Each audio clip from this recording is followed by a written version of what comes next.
안녕하세요, 소장님. 매일 아침마다 방송 잘 보고 있습니다. 소장님께서 올해는 차분하게 모아간다 생각하고 당분간은 현금화도 좀 해두고 매매도 조심스럽게 하자고 말씀하셨잖아요. 근데 얼마 전인가요? 아침 방송에서 시장 분위기가 바뀌는 것 같다고 매매를 슬슬 하자고 하시더라고요. 혹시 지금의 시장 분위기를 긍정적으로 보시는 걸까요?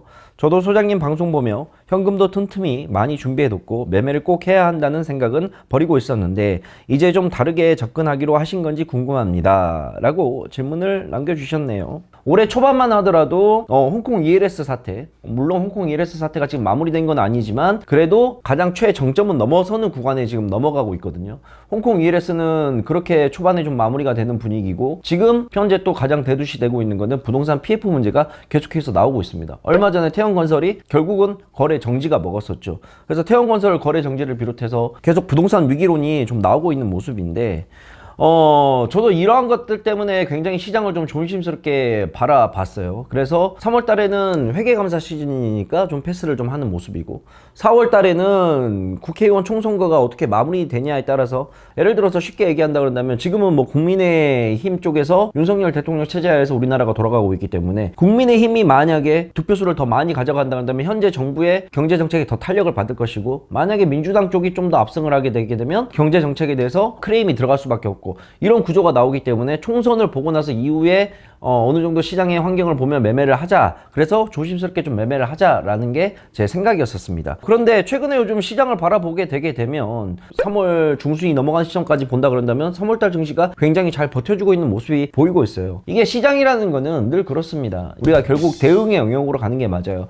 앞으로 시장이 이러이러하겠다. 앞으로 좋아질 것이다. 나빠질 것이다. 자, 좋아질 만한 이유는 무엇이 있는가? 나빠질 만한 이유는 무엇이 있는가? 이런 것들을 생각을 해서 내 투자 결정을 예측을 먼저 해보고 거기에 따라서 투자 플랜을 갖고 가는데 만약에 이러한 상황이 내가 생각했던 방향과 다르게 간다?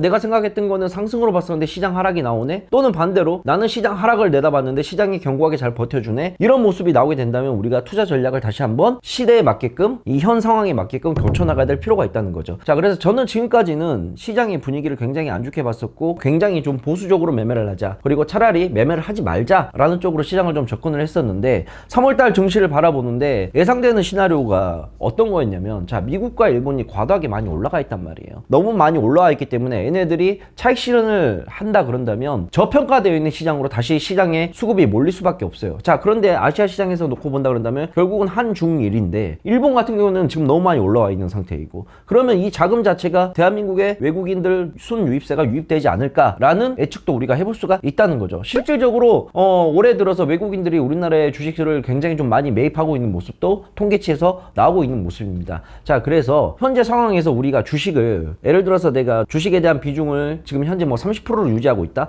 근데 이걸 60% 90% 이렇게 확 늘리는 게 아니라 지금부터는 다시 주식에 대한 비중을 조금씩 늘려나갈 필요가 있지 않을까라고 저는 생각을 하고 있는 거예요. 확 과도하게 늘리는 게 아니라 지금 저평가되어 있는 주식들, 가격이 싼 주식들은 우리가 지금부터 담아 놓을 필요성이 있다. 그래서 저는 세 가지 업종을 주로 보고 있습니다. 가격적으로 가장 메리트가 있는 건 역시 저는 2차 전지라고 보고 있어요. 지금부터 제가 말하는 거는 뭐 2개월, 3개월, 5개월을 보고 하는 게 아니라 현재 수준에 맞춰서 1년, 2년 정도에 되는 중장기 라인을 보고 얘기를 해드리는 건데 가격적인 메리트는 역시 저는 2차 전지 장비주들, 그 다음에 소재주들이 굉장히 매력적인 가격대에 위치하고 있다고 생각을 합니다. 물론 작년 한 해 많이 올라서 지금 많이 가격이 많이 떨어져서 올해 한 해 과연 반등이 나올지 크게 움직일지는 모르겠어요. 하지만 향후 5년 안에 우리가 중장기적인 관점으로 봤을 때 충분히 가격 메리트가 있고 다시 모멘텀은 돈다는 것을 생각을 했을 때 2차 전지 라인들은 충분히 들어갈 수가 있는 구간이 나온다는 거죠. 자, 그리고 현재 가장 시장의 핫한 테마 AI 반도체주들, 이러한 것들, AI 반도체주는 가격만 맞는다 그런다면 언제든 지금 들어가도 저는 좋다고 생각을 해요. 물론 우리가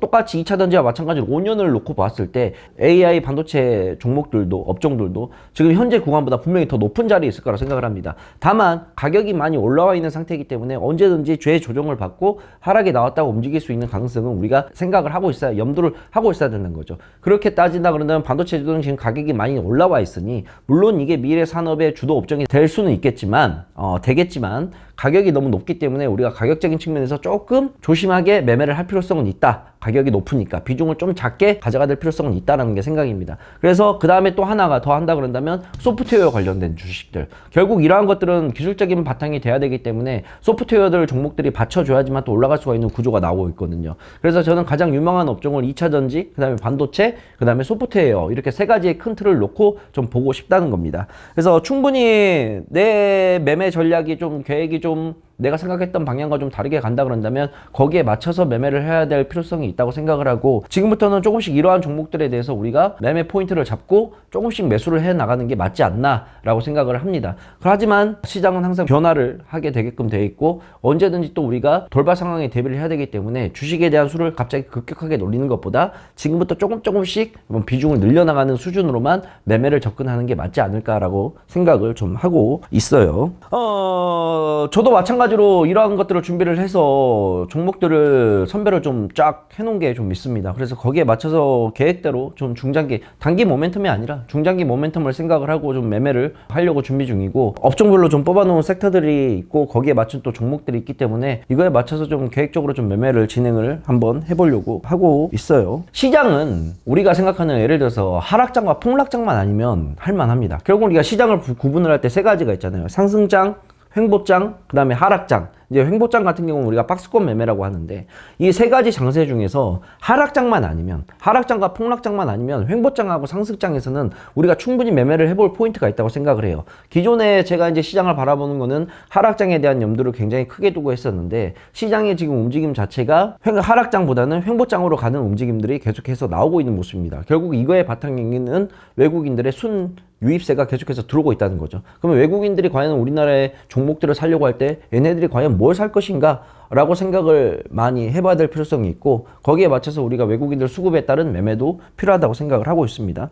그래서 물론 주식을 할 때는 항상 조심하게 매매를 해야 됩니다. 특히나 요즘 뭐 경제 상황이 그렇게 좋지 않은 건 다들 알고 계시잖아요. 물가가 계속해서 올라가고 있는 상황에서 우리나라에는 금리 인하를 할 수가 없는 상황이고, 그러한 상황에서 불안한 상황이 연속이 되게 되면 결국은 매매를 조심스럽게 할 수밖에 없는데, 이 매매를 조심스럽게 해 나가는 과정에서도 우리가 좀 매매를 지금 구간에 가격적인 메리트가 있는 종목들은 슬슬 사 모아야 될 필요가 있다고 저는 보고 있습니다. 자, 그래서 한번 이렇게 또 생각을 하고 매매를 또 진행을 한번 해볼 테니까, 좀 더 자세한 시황이나 매일마다 이제 매매 진행하는 거는 제가 매일 아침마다 아침 8시 30분부터 10시까지 1시간 반 동안 방송을 실시간으로 하고 있으니까 거기에 또 참여를 해주시게 되면 또 저하고 많은 이야기를 나누실 수가 있을 것 같아요. 오늘은 이렇게 해서 좀 매매 전략에 대한 수정 부분을 얘기를 했습니다. 결론은 간단합니다. 자, 그동안 나는 시장이 폭락을 할 것 같다. 부동산부터 시작해서 여러 가지 잠재적인 문제들이 있기 때문에 굉장히 시장을 안 좋게 보았는데, 최근에 돌아가는 상황을 보니, 특히 3월 중순이 넘어가는 이 시점까지 보니 시장이 생각보다 견고하게 받쳐주고 있고,